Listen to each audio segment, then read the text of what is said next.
remember not, Yeah. not Well, cheat. some Get divorced and then people- cheat. Some people I've actually heard when they're being abused, they cheat to get out of the relationship to make them fall out of love with them. Like, Why wouldn't you just get a divorce? because some divorces from abusive people end in, can you say the D word? Like the man might. Yeah, we get the idea. Yeah. So I mean, look, as far as getting married, I guess my question to you is, and if any of you at the table want to try to convince me or change my mind, what benefit do I get in marriage that I can't get in just a long-term relationship? Okay, so Nothing. Like, let's say I'm a secular guy. There's no religious component to getting married for me.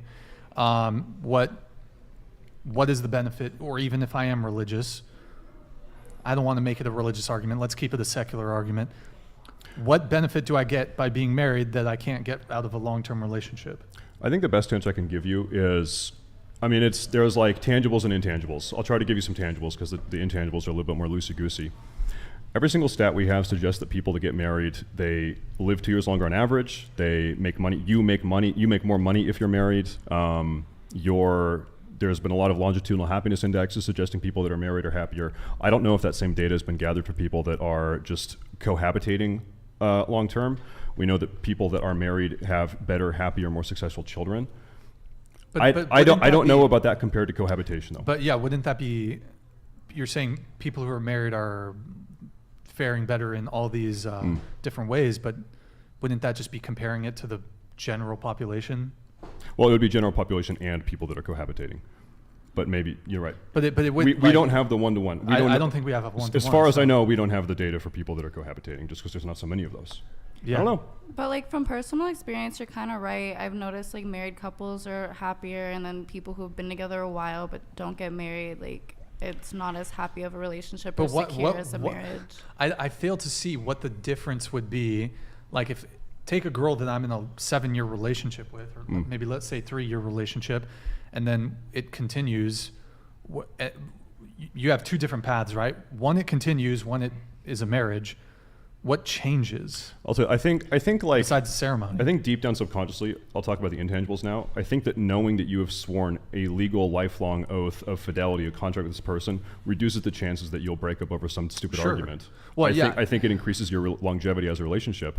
Another really strong tangible just popped in my brain because I have a stay-at-home spouse who has no income. Like the tax benefit of having a no-income stay-at-home spouse is way better. Way better. I make more money because of that. There's tax benefits. Okay. Yeah, she like kind of artificially bumps me down because she has no income. Yeah. Okay. Yeah. That's fair, I guess. But I don't think the financial, at least for me, I recognize that might be a benefit of marriage. That financial component is not incentive enough for me to want to get married. I agree with that too. But you're gonna consider having kids, regardless. Yes. Open to kids, leaning towards kids. Yes. But marriage, I don't think so. How do you explain to your kids like why you didn't marry? Like why didn't you marry mommy? Like when they ask you that. I tell them that I'm deeply in love with her, and I just chose not to get the government involved in my relationship. I don't need the state involved in my relationship. I don't need to have some bullshit ceremony where we waste. Some people spend $50,000 on a marriage more. I don't think, as far as the marriage ceremony goes, I think it's a waste of money. But you can get married on the beach and it not be like super like. I just point to a girl and that's my wife. I don't need the government to tell me that that's my wife. But like. So you would wear the rings and stuff? No, I mean, we don't need to play dress up, but that's my girl. But kids ask like why a lot. Like why don't you guys do that? Why don't like homeschool, let's fucking go. But that's like, you know. Let me ask you this. Would you personally, privately, no state entity involved, no religious entity involved, would you one-on-one with the woman you've chosen to spend your life with in an unmarried way, would you have a private conversation where you swear your loyalty to her until the day you die? Would you have that conversation off the record, no paperwork? Sure. Would you like? I'm asking like. I don't know if that exists, but No, it's just a conversation. Brian, I swear my life to you until the day I die. Sure. You do that? Okay. Sure. Yeah. So it's not that oath of long-term commitment you're worried about. It's entirely the construct of marriage, the legal construct of marriage. Well, here's the thing. Like, when it comes to marriage, what are the words they say? Till death do us part, till sickness and in health. That everybody says that before they get married. Look at the divorce rate. Look at how many people get divorced. So people's words mean nothing. People's commitment mean nothing. People's bond means nothing. Well, once again, your divorce rate is 13%. How low would that number have to be for you to feel comfortable? It doesn't matter. If it was 5%, I'd probably just. If it was 5%, I probably just wouldn't even bother.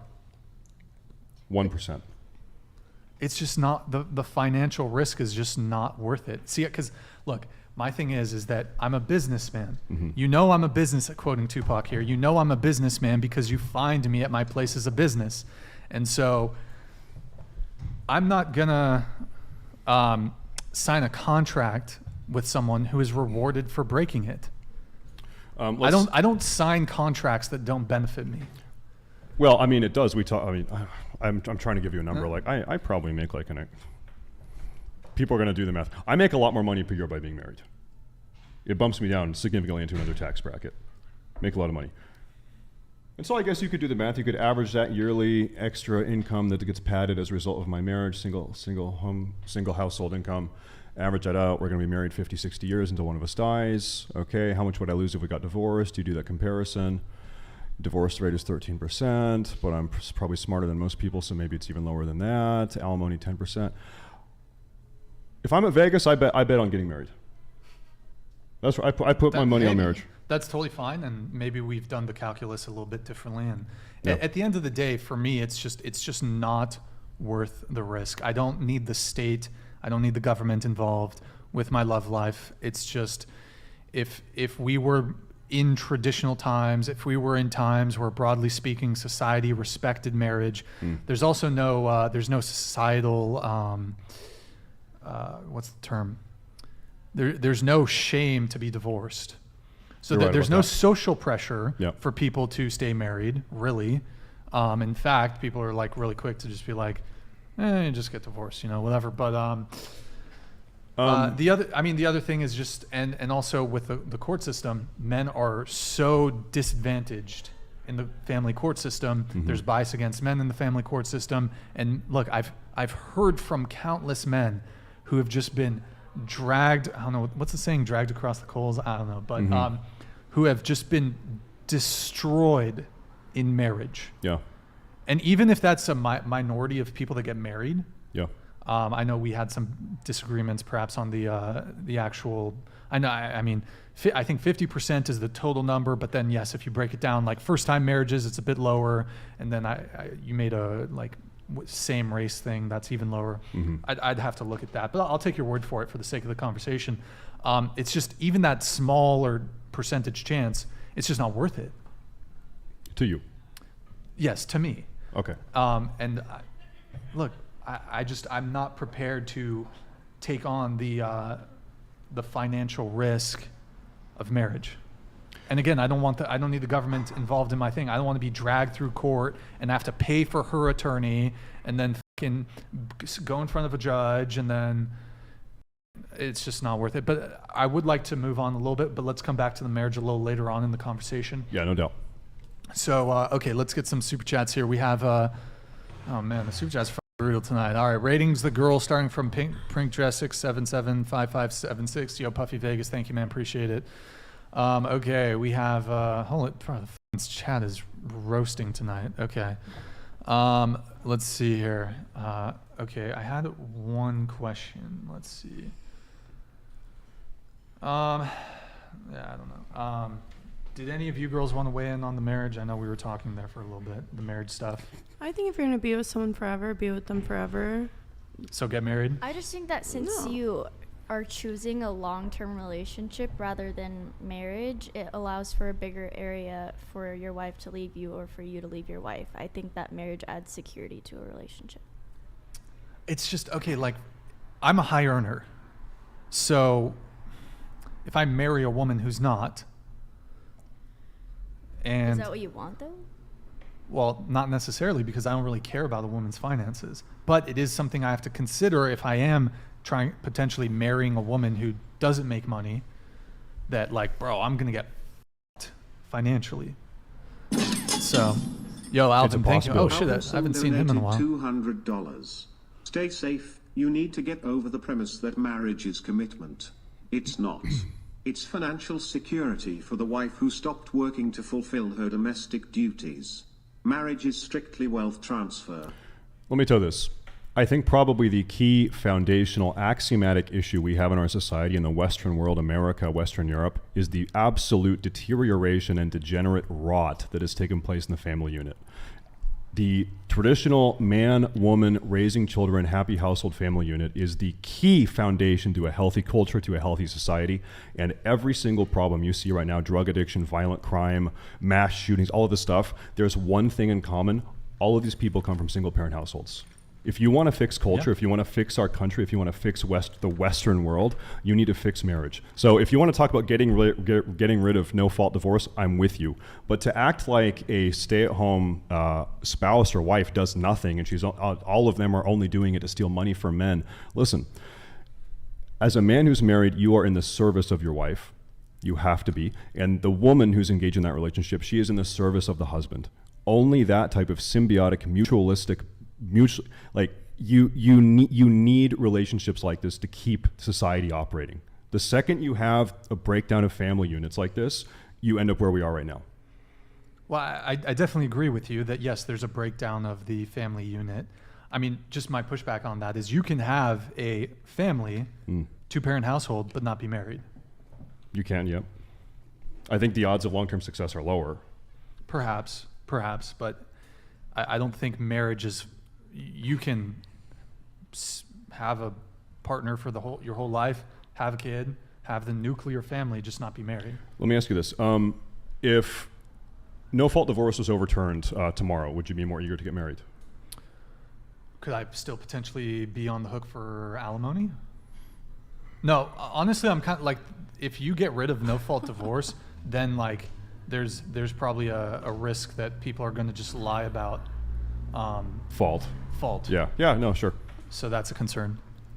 Yeah, I believe it was like the 70s when no-fault divorce was ushered in. That's when you saw the absolute explosion in divorce rates. Curiously, divorce rates are the lowest right now they've been in 50 years. Divorce rates are plummeting, tied to our marriage rates being as low as they've ever been. But it is true. Divorce rates are the lowest they've been since the 1970s. Sure. Well, let's move on from marriage here. Let's spice it up with. We can come back to it though. Should body count matter? Let's talk about that. Should body count matter? Let's go around the table, starting with you. Go ahead. For the guy or the girl? Here, let me ask a different question. Do you object to men caring about women's body count?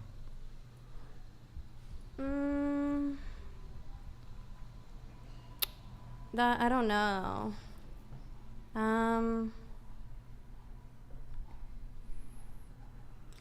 I don't think they should care.